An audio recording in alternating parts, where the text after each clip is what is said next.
अस्सलाम वालेकुम। आज हम जो है वो स्टार्ट करने वाले हैं एमडी कैट बायोलॉजी का पहला चैप्टर जो मैं स्टार्ट करवाने वाली हूँ वो है रिप्रोडक्शन। ठीक है, तो रिप्रोडक्शन जो है ये इतना मुश्किल चैप्टर नहीं है, लेकिन इसमें जो है वो कॉन्सेप्ट्स बहुत ज़्यादा है जिसे हमें समझने की बहुत ज़रूरत है। ठीक है, तो इस चैप्टर में हमारे पास जो है ये तो ओवरऑल आपको क्या लर्निंग ऑब्जेक्टिव्स हैं वो हैं। सबसे पहले हमारे पास है रिप्रोडक्टिव सिस्टम ऑफ मैन। ठीक है, यहाँ पे हमारे पास लिखा हुआ है कि human reproduction needs for internal fertilisation. What does it means कि हमारे पास जो है वो दो तरह की फर्टिलाइजेशन होती है, एक होती है एक्सटर्नल और एक होती है इंटरनल। ठीक है, इंटरनल का क्या मतलब है कि जो आपके अंदर ही अंदर हो उसे कहते हैं इंटरनल फर्टिलाइजेशन, और हम जो ह्यूमंस हैं इनमें कौन सी फर्टिलाइजेशन होती है, इंटरनल होती है। ठीक है, the reproductive system is unique in two respects. ठीक है, firstly the fact that it does not become functional unit as it is turn on at puberty by the action of sex hormones. तो जैसे जो है हमारे पास जब हम puberty achieve करते हैं तो उस टाइम पे हमारा रिप्रोडक्टिव सिस्टम जो है वो फंक्शन यूनिट नहीं बन जाता। ठीक है, उस टाइम पे हमारे पास जो है वो हमारे पास मेंस्ट्रुअल साइकिल तो कंटिन्यू होती है, ओवेरियन साइकिल तो कंटिन्यू होती है, बट फर्टिलाइजेशन का प्रोसेस तब तक नहीं होगा जब तक कि हमारे पास स्पर्म्स नहीं आएंगे। ठीक है, इसके बाद all other body system are functional at birth और शॉर्टली देयर आफ्टर।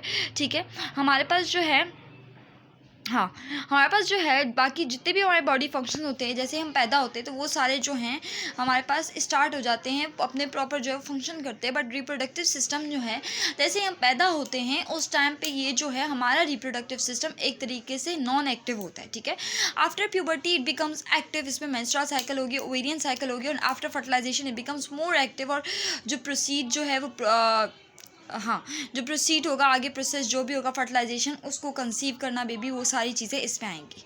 ठीक है, अब हमारे पास जो है वो मेल रिप्रोडक्टिव सिस्टम है। सबसे पहले मेल रिप्रोडक्टिव सिस्टम में हमारे पास क्या है कि हमारे पास मेल रिप्रोडक्टिव सिस्टम का फंक्शन क्या है। ठीक है, इसका फंक्शन ये होता है कि एक तो प्रोड्यूस करना, दूसरा मेंटेन करना स्पर्म्स को।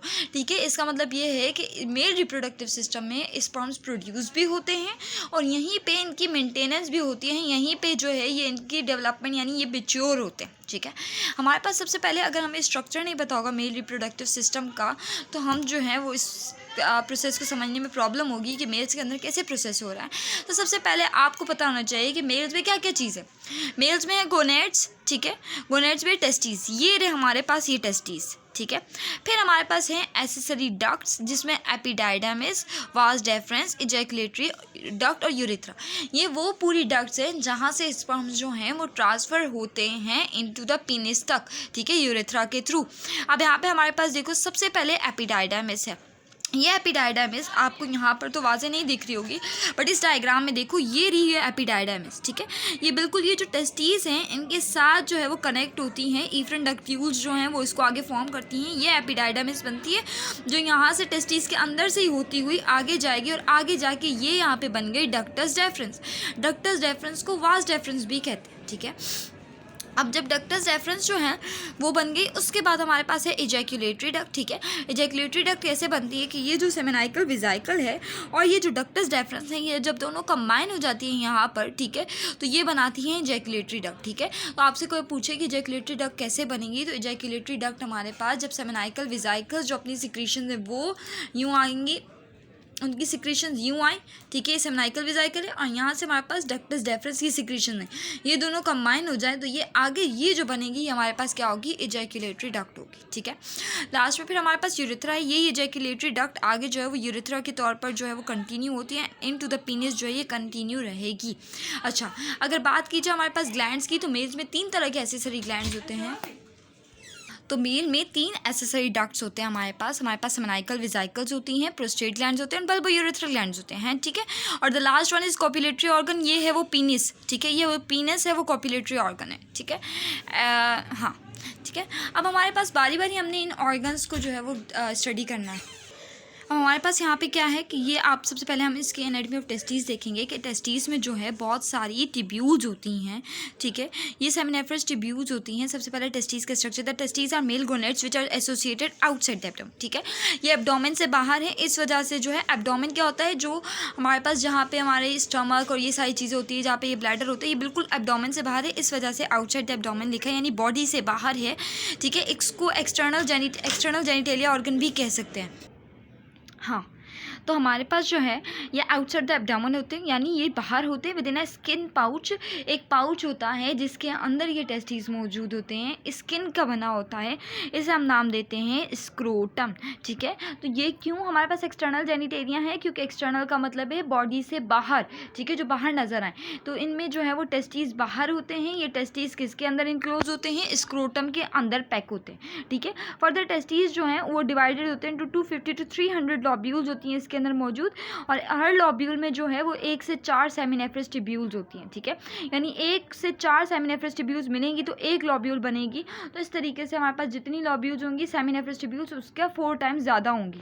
ठीक है, सेमिनेफ्रस ट्यूब्यूल्स बेसिकली ये कॉइल्ड स्ट्रक्चर्स होते हैं। ये कॉइल्ड स्ट्रक्चर्स मिलकर ये लॉब्यूल बनाने हैं पूरा, और ये लॉब्यूल मिलकर आगे रेटी टेस्टिस बनाने हैं, एंड रेटी टेस्टिस से जो है वो इफ्रन डक्ट्यूल्स के थ्रू एपिडाइडाइमिस बनेगी। तो ये रेटी टेस्टिस एंड देन इफ्रन डक्ट्यूल्स, और इफ्रन डक्ट्यूल्स जो है वो किस में ओपन होंगी, एपिडाइडमिस में, और एपिडाइडमिस से आगे जाके हमारे पास डक्टस डेफरेंस बनेगी जिसे हम वास डेफरेंस भी कहते हैं। ठीक है, अगर एसेसरी डक्ट्स की बात की जाए तो once spermatozoa are produce they move through the seminiferous tubules enter a tubular network. देखो हमारे पास स्पर्मेटोजोआ होते हैं ये इन सेमिनेफ्रस ट्यूब्यूल्स के अंदर बनते हैं। जब एक बार स्पर्मेटोजोआ प्रोड्यूस हो जाते हैं तो ये स्पर्मेटोजोआ जो है इस रेटी टेस्टिस के थ्रू जो है वो मूव ऑन करेंगे किसकी तरफ, हमारे पास rete testis tubular network rete testis से फॉर फर्दर मेच्योरेशन। ठीक है, ताकि फर्दर मेच्योर हो सके। The spermatozoa are transported out of the testis by series of different ductules. इन डक्ट्यूल्स के थ्रू जो ट्रांसफर होगा इनका, और फिर the epididymis is coiled on the outer surface of the testis. Testis के आउटर सरफेस यानी बाहर के हिस्से में मौजूद है। और एपिडाइडमिस का फंक्शन क्या है कि ये जो है वो ट्रांसपोर्ट तो करेगी ही सही, लेकिन कुछ टाइम के लिए इन स्पर्म्स को स्टोर भी रखेगी। ठीक है, तो एपिडाइडमिस की ये 2 फंक्शन। यहाँ पे हमारे पास साइंटिफिक बिट्स में क्या लिखा हुआ है कि do you know why testis are relatively located outside the body, क्यों होता है। बेसिकली हमारे पास जो है the reason is that process of sperm production, जो स्पर्मेटोजेनेसिस होती है ना, इज मोस्ट एफिशिएंट। जो हमारी बॉडी का जो नॉर्मल टेम्परेचर होता है उसके मुकाबले में हमारे पास जो है स्पर्म्स को कूलर टेम्परेचर चाहिए होता है। हाँ, तो हमारे पास जो ये स्पर्म्स की स्पर्मेटोजेनेसिस होती है जिसके थ्रू हमारे पास स्पर्मेटोजोआ से आगे सॉन स्पर्म्स बनते हैं, ये हमारे पास 35 डिग्री पे ज़्यादा एफिशिएंट होती है, ज़्यादा अच्छे से होती है। ठीक है, यानी हमारा जो बॉडी का टेम्परेचर होता है नॉर्मल वो 37 डिग्री सेल्सियस होता है, और उसको 2 डिग्री कम करके यानी 2 डिग्री कूलर करके जो है वहाँ पे स्पर्मेटोजेनेसिस होती है। तो बेसिकली हमारे पास ये जो स्क्रोटम होता है जिसके अंदर ये टेस्टिस होते हैं वो इस टेम्परेचर को मेनटेन करते हैं, और इसके टेम्परेचर को कितना रखते हैं, 35 डिग्री तक रखते हैं, ताकि स्पर्म जो है वो मैच्योर हो सके प्रॉपरली और प्रोड्यूस भी हो सके। ठीक है, अब अगर हम आगे फर्दर बात करें तो हमारे पास यहाँ पे जो है अब वही हमारे पास एपिडाइडमिस है कि एपिडाइडमिस किस में ओपन होगी, तो ऑब्वियसली बात है एपिडाइडमिस जो है वो आगे जाके वास डेफरेंस या डक्टस डेफरेंस पे ओपन होगी, जो कि मैंने आपको बताया कि जब सेमिनाइकल विजाइकल के साथ ये कंबाइन हो जाएगी तो ये वही बनाएगी, क्या बनाएगी, इजैकुलेटरी डक्ट बनाएगी। तो सेमिनाइकल विजाइकल और हमारे पास वास डेफरेंस कंबाइन होकर इजैकुलेटरी डक्ट बनाते हैं। फिर इजैकुलेटरी डक्ट प्रोस्टेट ग्लैंड से एंटर होके आगे जो है मूव ऑन करेगी, और किस में एम्प्टी होगी, यूरिथ्रा में।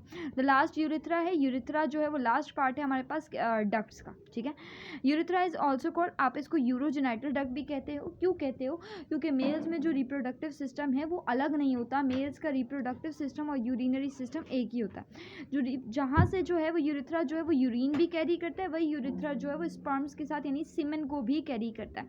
हमारे पास जो है सेमेन क्या होता है, semen is a white sticky mixture of sperms. ठीक है, एक वाइट और स्टिकी मिक्सचर होता है स्पर्म्स का, and secretion of accessory gland. Basically sperms और उनमें सिक्रीशंस जो है वो कंबाइन हो जाती है, तो उसको हम कंबाइन होकर क्या बोलते हैं, सेमेन बोलते हैं। ठीक है, the liquid substance in the semen provide, जो लिक्विड सब्सटेंस होता है बेसिकली वो क्यों होता है, ताकि वो जो स्पर्म्स हैं उनको न्यूट्रिएंट्स, उनका खाना प्रोवाइड कर सकें, उनको प्रोटेक्शन प्रोवाइड कर सके। ठीक है, और उनकी जो ट्रांसपोर्ट है वो मीडियम को ईजी कर सके। ट्रांसपोर्ट का मीडियम भी है यही हमारे पास लिक्विड।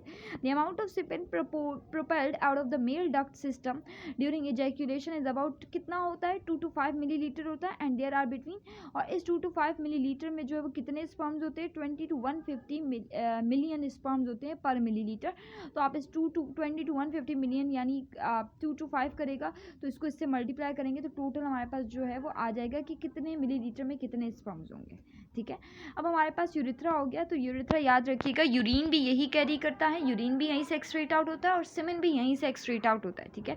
कॉपुलेटरी ऑर्गन पीनिस क्या है? The human penis consist mainly of tissues that can fill with blood to cause an erection. Basically ये जो पीनिस है हमारे पास, इसमें हमारे पास ज़्यादातर जो टिश्यूज़ होते हैं जो कि ब्लड से फिल होते हैं, क्यों होते हैं? ताकि इरेक्शन कॉज करवा सके, ठीक है। हमारे पास अब है एसेसरी ग्लैंड्स, 3 होते हैं एसेसरी ग्लैंड्स, एक है सेमिनाइकल vesicle, prostate gland and bulbourethral gland. सेमिनाइकल vesicle जो है वो लोकेटेड है at the junction of sperm duct, यानी जो वास्ट डिफरेंस है उसके बिल्कुल जंक्शन पर जो है हमारे पास क्या लोकेटेड है, बिल्कुल लास्ट पे जब वो पहुंचती है तो वहाँ पे हमारे पास सेमिनाइकल वेसिकल है, जंक्शन का मतलब है आखिर पर, एंड इजैकुलेटरी डक्ट जहाँ पे स्टार्ट हो जाती है उसके ऊपर ही हमारे पास सेमिनाइकल वेसिकल मौजूद है। प्रोस्टेट ग्लैंड जो कि यहाँ पे आप देख सकते हो ये सर्कल करता है, जो है यूरिथ्रा के इर्द गिर्द जो है वो बिल्कुल पूरे प्रॉपर्ली मौजूद होता है, तो यूरिथ्रा को सर्कल करता है, ठीक है। Just below the bladder, bladder के बिल्कुल नीचे, यहाँ पे ये ब्लैडर है, ब्लैडर के बिल्कुल नीचे आपके पास प्रोस्टेट ग्लैंड है। A pair of bulbourethral gland से हम कॉपर्स ग्लैंड भी कहते हैं, is situated at the junction of ejaculatory duct, जहाँ पे इजैकुलेटरी डक्ट खत्म हो रही होती है वहाँ पे ये बल्बोयूरेथ्रल ग्लैंड मौजूद होता है एंड यूरिथ्रा जहाँ से स्टार्ट होता है, ठीक है। हमारे पास फंक्शंस क्या है? The function of male reproductive system in human reproduction is production of sperms, जिसे हम स्पर्मेटोजेनेसिस का नाम देते हैं। इसके अलावा इनकी मेच्योरेशन का प्रोसेस भी इसके अंदर आता है। अब नेक्स्ट वीडियो में हम क्या करेंगे, हम पढ़ेंगे स्पर्मेटोजेनेसिस एंड मेल इनफर्टिलिटी के जो भी कॉजेज होते हैं वो सारे हम नेक्स्ट वीडियो में कवर करेंगे, ठीक है। थैंक यू, सब्सक्राइब करिएगा मेरे चैनल को और फॉर फर्दर वीडियोस ताकि अपडेटेड आप रहो। साथ साथ एमडी कट करेंगे, कोई भी क्वेरी हो तो आप मुझे कमेंट्स पे पूछ सकते हो, मैं कोशिश करूँगी सबको जवाब देने का।